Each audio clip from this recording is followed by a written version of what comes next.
ഇല്ല ഇല്ല മാപ്പില്ല, നിങ്ങൾക്കിവിടെ മാപ്പില്ല.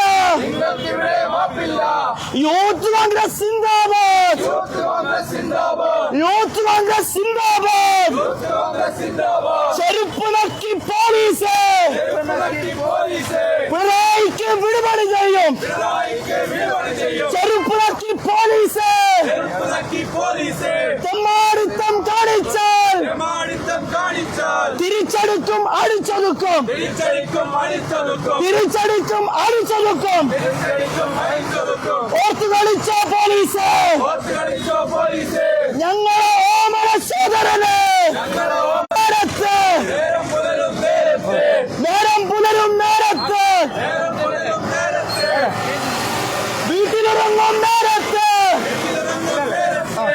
വീട്ടിലിറങ്ങും നേരത്ത് പിണറായിയുടെ വാക്കും കേട്ട്, പിണറായിയുടെ വാക്കും കേട്ട് അമ്മയെ ഞെട്ടിച്ച്, പെങ്ങളെയും ഞെട്ടിച്ച് അറസ്റ്റ് ചെയ്ത പോലീസ് ഇല്ല ഇല്ല മാപ്പില്ല, നിങ്ങൾക്കിവിടെ മാപ്പില്ല. കോൺഗ്രസ് സിന്ദാബാദ്, യൂത്ത് കോൺഗ്രസ് സിന്ദാബാദ്. ഞങ്ങളെ യൂത്തിന്റെ പ്രസിഡന്റിനെ, ഞങ്ങളെ യൂത്തിന്റെ പ്രസിഡന്റിനെ അറസ്റ്റ് ചെയ്ത പോലീസ്, അറസ്റ്റ് ചെയ്ത പോലീസ് നിങ്ങൾക്കെതിരെ ഉയരുന്നു. കാസർഗോഡിൻ പ്രതിഷേധം, അർദ്ധരാത്രി പ്രതിഷേധം, അർദ്ധരാത്രി പ്രതിഷേധം, അർദ്ധരാത്രി പ്രതിഷേധം. യൂത്ത് കോൺഗ്രസ് സിന്ദാബാദ്. പിണറായി മൂരാച്ച്, പിണറായി മൂരാച്ച്, പിണറായി മൂരാച്ച്. ഓർത്ത് ഓർത്ത് ഓർത്ത് കളിച്ചോ. ഇല്ല ഇല്ല വിട്ടുപോയില്ല. യൂത്ത് കോൺഗ്രസ് സിന്ദാബാദ്, യൂത്ത് കോൺഗ്രസ് സിന്ദാബാദ്. പ്രതിഷേധം പ്രതിഷേധം പ്രതിഷേധം പ്രതിഷേധം. കാസർഗോഡിൻ പ്രതിഷേധം, കാസർഗോഡിൻ പ്രതിഷേധം, യൂത്ത് കോൺഗ്രസിന്റെ പ്രതിഷേധം. ഞങ്ങളെ പ്രസിഡന്റിനെ തൊട്ട് കളിച്ചാൽ, ഞങ്ങളെ ഓമന പ്രസിഡന്റിനെ, ഞങ്ങളെ ഓമന പ്രസിഡന്റിനെ അറസ്റ്റ് ചെയ്ത പിണറായി, അറസ്റ്റ് ചെയ്ത പിണറായി. യൂത്ത് കോൺഗ്രസ് സിന്ദാബാദ്. നാണം കെട്ടൊരു പോലീസ്, നാണം കെട്ടൊരു പോലീസ് നിങ്ങൾക്കെതിരെ ഉയരുമ്പോ, നിങ്ങൾക്കെതിരെ ഉയരുമ്പോ യൂത്തന്മാരെ പ്രതിഷേധം. ഒരു കാരണവുമില്ലാതെ അറസ്റ്റ് ചെയ്ത കിരാതമായ പോലീസിന്റെ നടപടിക്കെതിരെ യൂത്ത് കോൺഗ്രസ് കാസർഗോഡ് അസംബ്ലിയുടെ പ്രതിഷേധ പ്രകടനമാണ് ഇന്നിവിടെ നടന്നുകൊണ്ടിരിക്കുന്നത്. ഈ അർദ്ധരാത്രിയിലുള്ള ഈ പ്രതിഷേധം യുവരോക്ഷം എന്ന് പറയുന്ന കാസർഗോഡ് അസംബ്ലിയുടെ നേതൃത്വത്തിൽ നടത്തിയ ഈ പ്രതിഷേധത്തും എന്തിന്റെ ഭാഗമായിട്ടാണ് എന്ന് ഓരോ ആൾക്കാർക്കും അറിയുന്ന കാര്യമാണ്. നമുക്കറിയാം, സെക്രട്ടേറിയറ്റിന്റെ മാർച്ചിന്റെ പേരിൽ പറഞ്ഞുകൊണ്ട് ഇന്ന് സംസ്ഥാന പ്രസിഡന്റ്, നമ്മുടെ യൂത്ത് കോൺഗ്രസിന്റെ സംസ്ഥാന പ്രസിഡന്റ് രാവിലെ വീട്ടിലേക്ക് അറ്റാക്ക് ചെയ്തു, വീട്ടിലേക്ക് വന്നു, പിടിച്ചു, അദ്ദേഹത്തെ അറസ്റ്റ് ചെയ്തു. അദ്ദേഹം എന്തിന്റെ കുറ്റത്തിലാണ് അറസ്റ്റ് വരിച്ചത്? അദ്ദേഹം എന്തിനു വേണ്ടിയാണ് അറസ്റ്റ്? രാവിലെ ആ അമ്മയുടെ അതേപോലെ പെങ്ങന്മാരുടെ ആ മുമ്പിൽ ചെന്നുകൊണ്ട് അറസ്റ്റ് വരിച്ചിട്ടുണ്ടെങ്കിൽ അത് യൂത്ത് കോൺഗ്രസിന് വേണ്ടിയിട്ടാണ് ഈ സമരം നടത്തിയത്. ആർക്കാണ്? ജനങ്ങൾക്ക് വേണ്ടിയിട്ടാണ് സമരം നടത്തിയത്.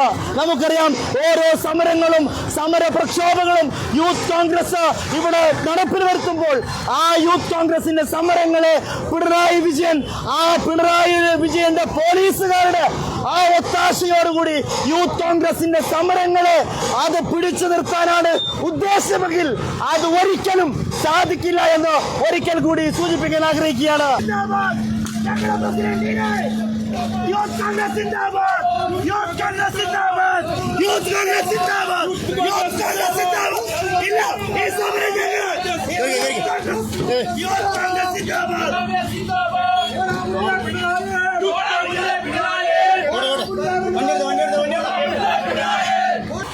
യൂത്ത് കോൺഗ്രസിന്റെ പ്രതിഷേധ സമരമാണ് ഇവിടെ അരങ്ങേറിയത്. മുഖ്യമന്ത്രിയുടെ കോലം കത്തിക്കുകയും തുടർന്ന് ഭാഗികമായി റോഡ് ഉപരോധിക്കുന്ന ഒരു സാഹചര്യം ഇവിടെ ഉണ്ടായിരുന്നു. ഇപ്പോൾ കാസർഗോഡ് SI വിനോദ് കുമാറിന്റെ നേതൃത്വത്തിൽ പ്രവർത്തകരെ അറസ്റ്റ് ചെയ്ത് നീക്കിയിരിക്കുകയാണ്. തീ കെടുത്താനുള്ള ശ്രമത്തിലാണ് പോലീസ് ഉദ്യോഗസ്ഥർ. ഒരുപാട് ട്രാഫിക്കുള്ള ഒരു സമയമാണിത്. ഒരുപാട് വാഹനങ്ങൾ കടന്നു പോകുന്ന ഒരു സമയമാണ്. മുഖ്യമന്ത്രിയുടെ കോലം കത്തിച്ചിരിക്കുകയാണ്. പ്രതിഷേധിക്കാൻ കഴിയുന്ന കുറച്ച് ചെറുപ്പക്കാർ ചേർന്നാൽ വലിയ രീതിയിലുള്ള പ്രതിഷേധം തന്നെ ഇവിടെ ഉയർത്തിക്കൊണ്ടുവരാൻ സാധിക്കുമെന്ന് കോൺഗ്രസ് ഇവിടെ കാണിച്ചു നൽകിയിരിക്കുകയാണ്. ജനങ്ങൾ എല്ലാവരും സഹിഷ്ണുതയോടെ തന്നെ ഈ സമരത്തോട് നിലകൊണ്ടു എന്ന് പറയേണ്ടി വരും. കാരണം ഭാഗികമായി റോഡ് ബ്ലോക്കായിട്ട് പോലും ആരും പ്രതികരിക്കാനോ ആരും പ്രതിഷേധിക്കാനോ ഇവിടെ എത്തിയിരുന്നില്ല. എന്നാലും SI വിനോദിന്റെ നേതൃത്വത്തിൽ പ്രവർത്തകരെ ഇവിടെ നീക്കിയിരിക്കുകയാണ്. ഇപ്പോൾ വെള്ളമൊഴിച്ച് തീ കെടുത്തിരിക്കുകയാണ്. പിണറായി വിജയന്റെ കോലം പൂർണ്ണമായി കത്താൻ എന്തായാലും പോലീസുകാർ അനുവദിക്കില്ല എന്ന് തോന്നുന്നുണ്ട്. പോലീസുകാരത് കൃത്യമായി തന്നെ വെള്ളമൊഴിച്ച് ആ കോലത്തിനെ ഭാഗികമായി കത്താനേ അനുവദിച്ചിട്ടുള്ളൂ. എന്തായാലും തീ കെടുത്തിരിക്കുകയാണ്. കോലം പൂർണ്ണമായി കത്തിയില്ല. അതിനു മുമ്പ് തന്നെ പോലീസുകാർ ഇടപെടുകയും ആ ഒരു തീ അണയ്ക്കുകയും ചെയ്തിട്ടുണ്ട്. ഇനിയിപ്പോൾ ഇപ്പോൾ ഉണ്ടായിരിക്കുന്ന ഒരു ബ്ലോക്ക് ഒഴിവാക്കാനുള്ള ശ്രമത്തിലാണ്. കാസർഗോഡ് പോലീസിൽ നിന്നും നിരവധി SIമാർ ഇപ്പോൾ ഇവിടെ എത്തിയിട്ടുണ്ട്. വലിയ രീതിയിലുള്ള ബ്ലോക്ക് മറ്റു ഭാഗത്ത് ഉണ്ടായിട്ടുണ്ടോ എന്ന് സംശയിക്കേണ്ടിയിരിക്കുന്നു. നിരവധി പോലീസുകാരാണ് ഇപ്പോൾ സംഭവ സ്ഥലത്തേക്ക് എത്തിയിരിക്കുന്നത്. എന്തായാലും യൂത്ത് കോൺഗ്രസിന്റെ മാർച്ച് വലിയൊരു പ്രതിഷേധം തന്നെയായിരുന്നു. പക്ഷേ കൂടുതൽ അക്രമം ഒന്നുമില്ലാതെ തന്നെ നല്ല രീതിയിൽ തന്നെ അത് അവസാനിപ്പിക്കാൻ സാധിച്ചു. പോലീസ് കൃത്യമായി ഇടപെടുകയും പ്രവർത്തകരെ അറസ്റ്റ് ചെയ്ത് നീക്കുകയും ചെയ്തു. ട്രാഫിക് ബ്ലോക്കുകൾ നീക്കാനുള്ള ശ്രമത്തിലാണ് പോലീസ്. കാസർഗോഡ് പുതിയ ബസ് സ്റ്റാൻഡിൽ നിന്നാണ് ഈ ദൃശ്യങ്ങൾ പകർത്തിയിരിക്കുന്നത്. നന്ദി, നമസ്കാരം.